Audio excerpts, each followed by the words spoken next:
Batman, Superman, Lord of the Rings, Harry Potter, Mortal Kombat, Game of Thrones, the entire DC universe, Looney Tunes, HBO, and so much more. All of this was on the table for Netflix. Everything was about to go to Netflix in a deal worth over $80 billion with Warner Bros. Discovery. Yes, I said absolutely everything. It would have been the biggest acquisition in the history of entertainment. But then Paramount showed up and threw even more money on the table. There was no way around it. Warner turned to Netflix and basically said, you either sweeten the deal in 4 days or it's over. And you know what Netflix replied? Peace out, we're walking. And now all of Hollywood has its jaw on the floor. In this video, we need to talk about what is going down in Hollywood right now because this changes absolutely everything, okay? Everything. The future of DC, the future of HBO, the future of movie theaters, streaming, and the franchises we love the most. Guys, it is all at stake in this billionaire brawl for Warner Bros. This outcome that just dropped, man, nobody saw it coming. I was literally prepping a video to talk about this merger and suddenly, boom, Netflix doesn't want it anymore. Drop a comment right now and let me know, did you want Warner and DC as a whole to go to Netflix or Paramount? The final result might have shocked a lot of people. Let me give you guys some proper context here because this story is like a corporate soap opera and every chapter is crazier than the last. It just keeps escalating. Since I've never broken this down in detail on the channel, now is the time. It all started back in mid-2025 when Warner Bros. Discovery announced they were splitting into two companies. On one side, you'd have streaming and the studios. On the other, the cable networks like CNN, Discovery, TNT, and TBS. The idea was to separate the digital business from the legacy media. But there was a catch. Paramount, which had just merged with David Ellison's Skydance, looked at the situation and thought, why don't they just sell the whole thing to me? In September 2025, Paramount went ahead and made an offer to acquire all of Warner Bros. Discovery, both halves. Warner rejected it, and that opened Pandora's box. Suddenly, everyone wanted in on the fight. Netflix, Comcast, and Paramount, three absolute giants fighting over the most iconic studios in cinematic history. And guys, look at what was up for grabs. The entirety of DC Comics, Batman, Superman, Wonder Woman, Aquaman, Flash, and the rest of the heroes. The Game of Thrones universe, Harry Potter and Hogwarts Legacy, Lord of the Rings, Dune, Godzilla and King Kong, Looney Tunes, Scooby-Doo, and Mortal Kombat. And of course, HBO, probably the most prestigious brand in global TV when it comes to prestige productions. All of that, man, in one single package. Can you even imagine the sheer power any company would wield with all of that in their hands? All right, so December 2025 rolls around and Netflix pulls ahead. They struck a deal with Warner for $82.7 billion. That's $27.75 a share. Netflix would get the studios, the content library, basically everything Warner has ever made. The cable networks would be spun off into a new company called Discovery Global. Ted Sarandos, the CEO of Netflix, said they were merging the two greatest storytellers in the world. Man, he's not wrong, right? It makes sense. Netflix with over 325 subscribers, combined with all those Warner franchises, it would be absurd. But Paramount wasn't going down without a fight. 3 days after the Netflix-Warner deal, Paramount launched a hostile takeover. What's a hostile bid? It means they didn't ask for permission. Usually, you need the board's blessing, but they just bypassed them and slapped $108 billion on the table, $30 a share, to buy all of Warner. Not just the studios and streaming guys, but the cable channels too. The whole package. They went straight to the Warner shareholders and basically tried to convince them one by one. And let me tell you, hostile takeovers are not exactly seen as friendly business in the corporate world. Then, the backstage war kicked off. Months of bids, counter bids, legal loopholes, and heavy political lobbying. David Ellison, Paramount CEO, went to Washington. Netflix's Ted Sarandos was spotted at the White House. Even Donald Trump chimed in, saying a Netflix-Warner combo could be a problem because of the sheer market share it would create. A real, wait, is this a monopoly kind of vibe. For a long time, Warner stayed on Netflix's side.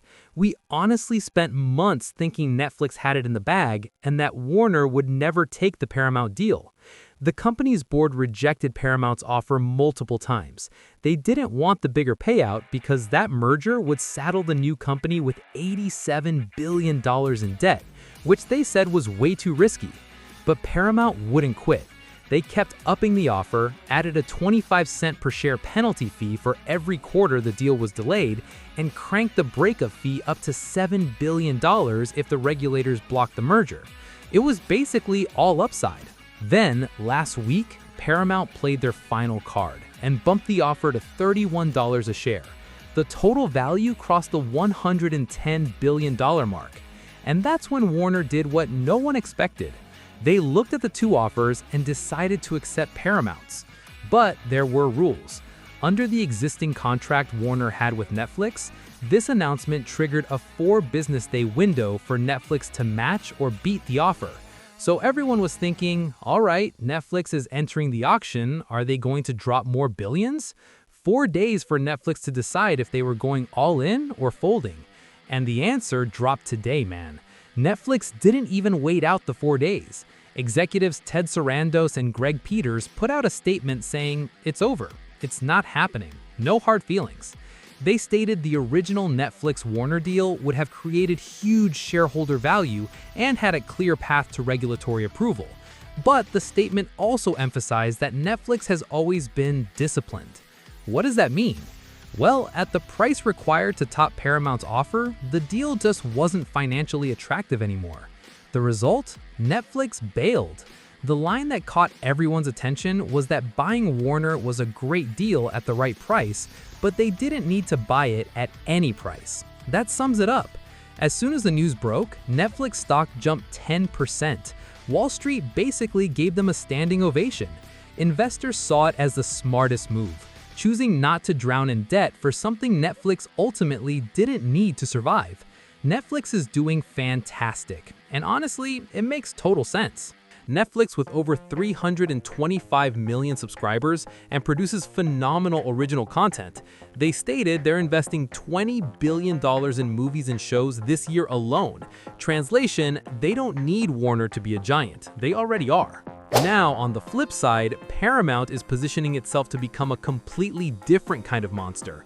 If the deal gets approved, the combined Paramount-Warner will boast an annual revenue of around $70 billion and 207 million streaming subscribers between Paramount Plus and HBO. And on top of that, they're sitting on a content library that rivals anything that has ever existed. So much changes with this. First off, DC. Everything James Gunn is building with the new DC universe is now under Paramount's umbrella. Batman, Superman, all of it. This could be great, or it could be terrible depending on how Paramount handles things. Netflix promised to keep Warner's operations mostly intact, but with Paramount in control, the dynamic shifts completely. Can you imagine Paramount characters crossing over with DC? And what about HBO? The most respected brand in global TV when it comes to prestige productions is now in Paramount's hands. On the journalism side, press freedom experts are already raising red flags about what this means for CNN. Beyond that, we have to talk about movie theaters. The theater industry was terrified of Netflix buying Warner because Netflix is at its core a streaming company. The fear was that massive blockbusters like The Batman or Godzilla would skip theaters and go straight to your phone. That would be devastating for theaters, which are already struggling. Cinema United, representing theater owners, called the Netflix deal an unprecedented threat. But with Paramount, a legacy studio that believes in theatrical releases, that anxiety has definitely cooled. As for streaming, we used to have Netflix, HBO, Paramount Plus, Disney Plus all separate. Now, HBO and Paramount might merge into a single super app, or at least bundle together. For subscribers, having two massive catalogs in one place sounds awesome, but it could also mean a price hike. That's the classic fear. When corporations merge, the consumer usually foots the bill. My hot take, prices are definitely going up.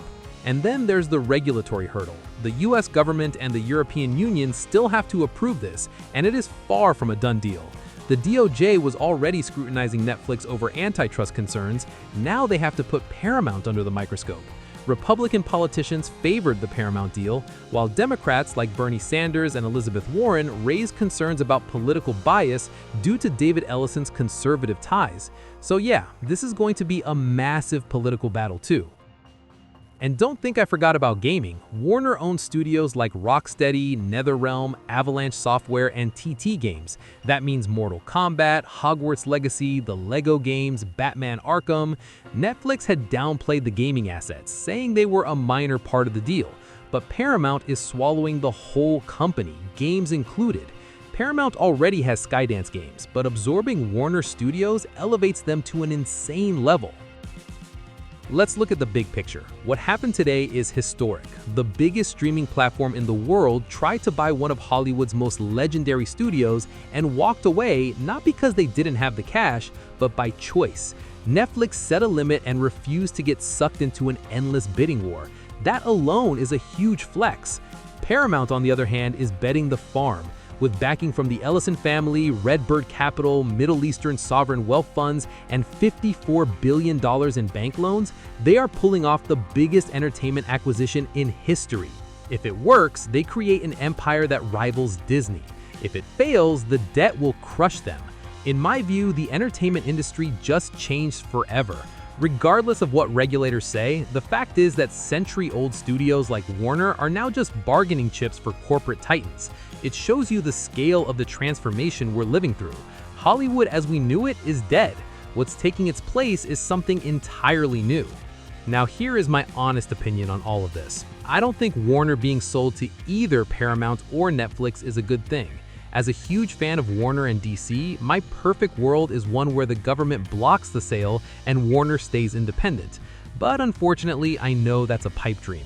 Just imagine having to sit through yet another corporate restructuring at Warner. That is genuinely concerning, especially for DC Comics. When management changes, layoffs follow. It's incredibly complicated. It affects artists and everyday people losing their jobs, and I absolutely hate the thought of it. Who is going to control the stories we watch? Who decides if Batman gets a theatrical release or goes straight to a streaming app on your TV? Who dictates the future of HBO? Those answers are being written right now, in real time as I'm recording this video. Drop a comment and let me know how you feel about this massive plot twist. Were you rooting for Netflix Warner or Paramount Warner? Do you think DC is in safe hands with Paramount? And hey, if you haven't already, subscribe to the channel, hit the notification bell, and share this video with that friend who loves DC, HBO, or Harry Potter, because this affects everyone. For those of you subscribing right now, make sure that bell is on. Chances are this story is far from over, and you won't want to miss the next update. Thank you so much from the bottom of my heart, guys. Until next time, I'm out.